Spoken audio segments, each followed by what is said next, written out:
શું કરશો? સવારનું ચાલુ રાખશો? ચાલો.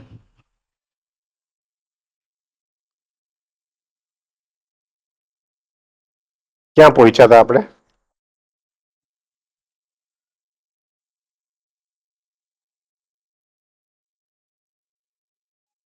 એ લોકોએ રૂપ કેવી રીતે લઈ લીધું? હા, દેવોએ રૂપ કેવી રીતે લઈ લીધું? આપણે લઈ શકીએ?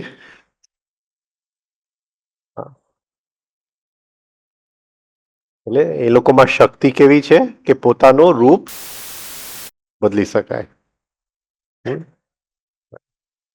સ્ત્રી પુરુષ થઈ શકે નહીં, હા, પણ પુરુષનું રૂપ લઈ શકે.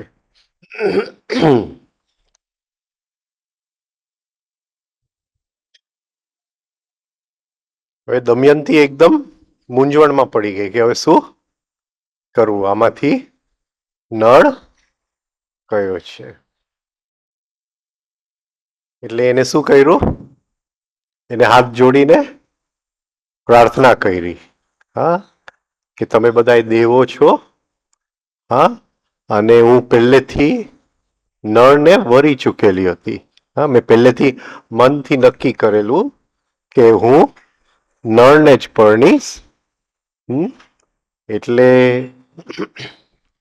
તમે જો મારી વાતને સાચું માનતા હોય તો તમે તમારા ચિહ્નો બતાવો થાઓ, એટલે મને ખબર પડે, હા, કે કોણ દેવ છે અને કોણ નળ છે. કે જ્યારથી મેં આ હંસની વાત સાંભળેલી ત્યારથી મેં હૃદયની અંદર નળને, હા, મારા પતિ તરીકે મેં સ્વીકારી લીધેલો. આ જો સાચું હોય તો આ દેવો પોતાનો રૂપ પ્રગટ કરે.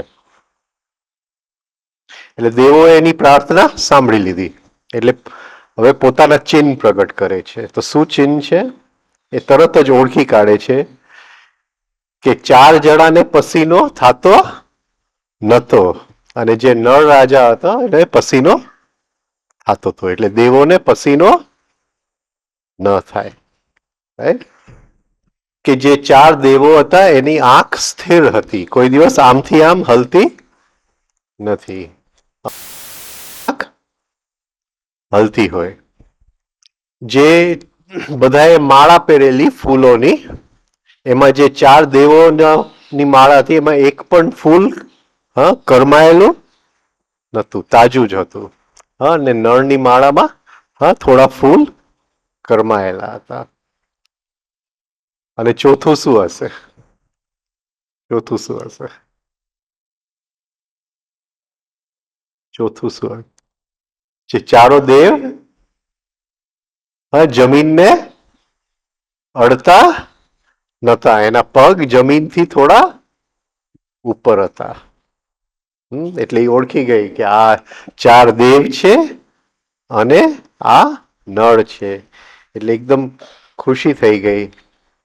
હા, અને એને નળને, હા, હારમાળા પહેરાયું સ્વયંવરની અંદર. એટલે હા કે ઓ કમલ નયની, તારી આંખ જે કમલ જેવી છે, હા, તે દેવોને અસ્વીકાર કરી અને મને જે તું વરી છે, એટલે હું હંમેશા તારી આજ્ઞામાં રહીશ. આમ કોણ આજ્ઞામાં રહે? સ્ત્રી પુરુષની. અહીંયા શું કહે છે? નળ કે હું તારી આજ્ઞામાં રહીશ. દેવો પણ બહુ ખુશ થઈ ગયા અને નળને 8 વરદાન આપ્યા. કયા કયા વરદાન આપ્યા આપણે જોઈએ. ઇન્દ્ર એને નળને એવી શક્તિ આપી કે એને જ્યાં ઇન્દ્રને યાદ કરશે ત્યાં ઇન્દ્ર પ્રગટ થશે. અને બીજો વરદાન એ આપ્યો કે ગમે ત્યાં એને પહોંચવું હશે તો તરત જ પહોંચી શકે છે. એને ગતિનું વરદાન આપ્યું. અગ્નિએ વરદાન આપ્યું કે જ્યાં એને અગ્નિની જરૂર પડે ત્યાં અગ્નિ ઉત્પન્ન કરી શકે. અને એ જેટલા માણસોની વચ્ચે હશે એનું મોઢું અને શરીર આખું અગ્નિની જેમ ચમકતું હશે, એટલે બધા લોકોની વચ્ચે પણ એ અલગ પડી જશે. યમ, યમ કે શેનો દેવતા છે? યમ એટલે શેનો દેવતા? મૃત્યુનો. રાઈટ. એટલે યમ એને શું આપ્યું? કે જે કંઈ ખાવાનું એ બનાવે એની અંદરથી જેટલી જાતના એને સ્વાદ કાઢવા હોય એ કાઢી શકે. રાઈટ. આપણે કેવી રીતે શાકભાજીમાંથી સ્વાદ કેવી રીતે કાઢીએ? કેવી રીતે કાઢીએ? બોલો. હા, કાઢવાનું. અચ્છા, કાકડીને આમ સુધારીએ ને આમ સુધારીએ તો સ્વાદ અલગ હોય કે નહીં? નહીં. કાકડીને સુધારીએ તો એના રસ જે છે એના રસ ખુલી જાય કે નહીં? ને પછી એના રસ સુકાઈ જાય. બરાબર છે? તો આમ આપણે કાપીએ તો રસ જુદો આકાર લે ને આમ કાપીએ તો જુદો આકાર લે કે નહીં? તો આખું શાકભાજીનું અંદરથી સ્વાદ કાઢવાનો શું કલા કઈ છે? કાપવાની. કે કઈ રીતે તમે કાપો છો, એનો રસ કઈ રીતે નીકળે છે અને રસ આખા શાકભાજીની અંદર ફેલાય છે કઈ રીતે, એની કલા છે. તો એને નળને એક વરદાન આપ્યું કે તું ખાવાનામાંથી જુદા જુદા રસ કાઢી શકીશ. અને બીજું કે એ ધર્મના રસ છૂટો પડશે નહીં. વરુણ જે છેલ્લો હતો એને એ શક્તિ આપી કે એને જ્યાં પાણીની જરૂર પડશે ત્યાં એને પાણી મળશે, અને ફૂલ જ્યાં સુધી એના શરીરને અડતા હશે એ ફૂલ કરમાશે નહીં. હવે આ શું કહેવાય કે દેવોને પસીનો નતો થતો? એનો શું મતલબ છે? એનો શું મતલબ છે કે દેવોને પસીનો નતો થતો?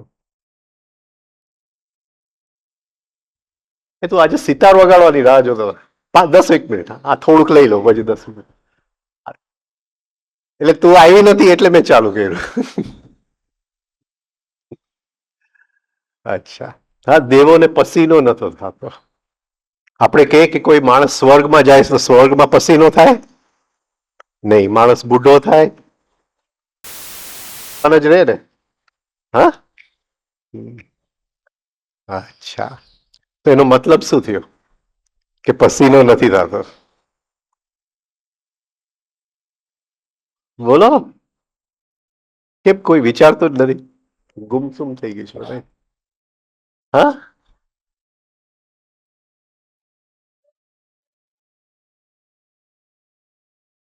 ને બધાનું પંચમહાભૂત પૂછવું, દેવોનું પણ દેવાનું સૂક્ષ્મ પંચમહાભૂત. પણ આપણા જે આપણું મન છે, આપણે ગણીએ કે એની અંદર એવી જગ્યાઓ છે જ્યાં કંઈ પણ વસ્તુ જૂનું થતું નથી. એટલે અંદરની અમુક સત્ય છે જે કોઈ દિવસ જૂના થતા નથી. ત્યાં પસીનો થતો, રાઈટ? એટલે આપણે ગણીએ કે જે સત્ય 5000 વર્ષ પહેલા પણ હતું એ આજે પણ એને પસીનો થયો નથી. એમને એમ જ છે. રાઈટ? અચ્છા, એ લોકોની આંખ સ્થિર હતી. એનો મતલબ શું? આંખ આમથી આમ કેમ થાય છે આપણા? બહુ ઈઝી છે. સવારે આપણે વાત થઈ ગઈ. હા, અંદરનો વાંદરો કૂદ કૂદ કર્યા કરે છે. રાઈટ? આપણે વાંદરા છે કે નહીં? નહીં? ઓકે. એના પગ જમીનને અડતા નથી. એનો મતલબ શું થયો? એટલે ગ્રેવિટીના નિયમમાંથી એ ગ્રેવિટીનો નિયમ ખબર ને? શું?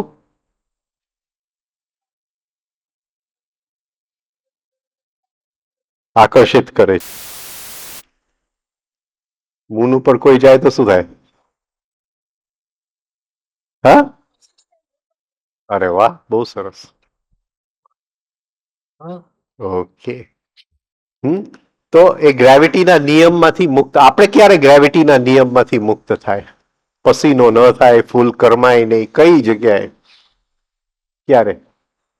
આપણે પ્રેમમાં પડીએ ત્યારે આપણા પગ જમીનને અડતા હોય કે આકાશમાં ઉડતા હોય? બોલો. હા, પછી કરમાયેલું ફૂલ પણ ફ્રેશ લાગે કે નહીં? હા, પછી પસીનાની ગંધ ના આવે પ્રેમની અંદર? આવે? રાઈટ? હા, એટલે પ્રેમ છે એ દેવ, હા, દેવ સબસ્ટન્સ છે. પ્રેમની એનર્જી કેવી છે? હા, એ દેવનું, હા, હાયર છે. રાઈટ? ઓકે. હવે નળ ને ઇન્દ્ર જે છે એમ કહે છે કે હું તને શક્તિ આપું છું કે જ્યારે તને જરૂર હોય ત્યારે તું મને, હા, આહ્વાન કરજે, બોલાવજે, અવતરણ કરજે. એનો મતલબ શું થયો? એનો મતલબ શું થયો? ઇન્દ્ર એટલે શું? ઇન્દ્રિયો એટલે શું? ઇન્દ્રિયો એટલે શું? ઇન્દ્રિયો ખબર નથી? આંખ, કાન, એને શું કહે? આંખથી જોયે છે ને? રાઈટ? ઓકે. હવે આપણે આંખથી જોઈએ, કાનથી સાંભળીએ તો શું થાય અંદર? ને અંદર શું થાય? કંઈક. હા, સાયન્સમાં એક કહેવત છે, ટુ એક્સટર્નલ સ્ટિમ્યુલાય. એટલે આપણે જ્યારે આંખથી સાંભળીએ, કાનથી સાંભળીએ તો શું થાય? અંદર કંઈક એક્સાઇટ થાય. તો એક્સાઇટ થાય તો ઇન્દ્રિયોની શક્તિ બહાર ખેંચાઈ જાય. એક્સાઇટમેન્ટમાં બહાર ખેંચાઈ જાય. એટલે ઇન્દ્રને આપણે જ્યારે બોલાવીએ ત્યારે ઇન્દ્રિયોની શક્તિ ક્યાં જાય? એ પાછી અંદર આવે. હા, એટલે લાઈફની અંદર બે વસ્તુ છે, સંવેદના અને ઉત્તેજના. આપણે ધીમે ધીમે ઉત્તેજનામાંથી સંવેદના તરફ ચાલવાની કોશિશ કરીએ તો અંદર ઇન્દ્ર ભગવાન જે છે એ આપણી અંદર પ્રસ્થાપિત થાય.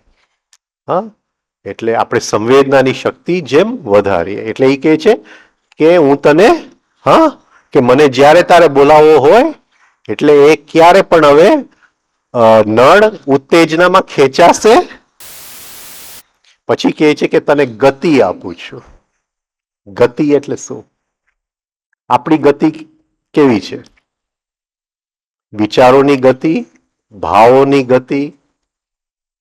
Which are faster? Emotions are faster or thoughts are faster? Huh? Which are faster?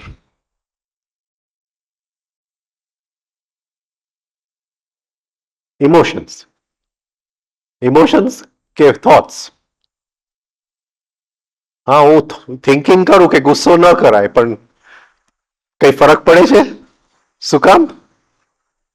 કારણ કે emotion is faster than thought એટલે વિચારથી ભાવને હું રોકી શકતો નથી. હું વિચાર કરું કે ભાઈ આ છોકરીના પ્રેમમાં ન પડાય, તો એ કઈ કામનું છે? હા, એ કામનું આવતું નથી. રાઈટ? એટલે emotion cannot control emotions. Thoughts are too weak. હા, એ નબળા છે. રાઈટ? એટલે એને ગતિ આપી, એટલે ઇમોશન્સ ઉપર કંટ્રોલ આપ્યો. અગ્નિએ એને ગમે ત્યાં અગ્નિ પ્રગટ કરવાનું. આપણે અગ્નિને વેડફી નાખીએ છીએ આપણા જીવનની અંદર. હા, કોઈક આપણને ગાળ આપે તો અગ્નિ આપણે રાખી શકીએ છીએ કે વેડફાઈ જાય છે? હા, આપણે હર ક્ષણે રિએક્શનની અંદર અગ્નિ વેડફાતી જાય છે. હવે અગ્નિ કેમ ધારણ કરવું એને શક્તિ અગ્નિએ આપી. યમે જુદા જુદા સ્વાદની શક્તિ આપી. હવે છેલ્લું આ છે. ચલો, ટેસ્ટ એટલે શું? સ્વાદ એટલે શું? એક આપણે ખાવાનો સ્વાદ નો એક સ્વાદ હોય છે. હા, એટલે આપણે કહીએ કે આ માણસ મળવા આવ્યો પણ મને મોઢામાં સ્વાદ સરખો આવતો નથી, એટલે કંઈક ગોટાળો છે આની અંદર. એટલે એ બધાય સ્વાદ ઓળખવાની શક્તિ કોને આપી? એને વરુને આપી. રાઈટ? ઓકે, તો આ રીતે આ થોડીક બધી આની વાત છે. હવે આપણે સિતાર સાંભળીએ. હા, આ વાર્તા આગળ કાલે કરશું આપણે. થોડીક બીજી પણ વાર્તાઓ છે.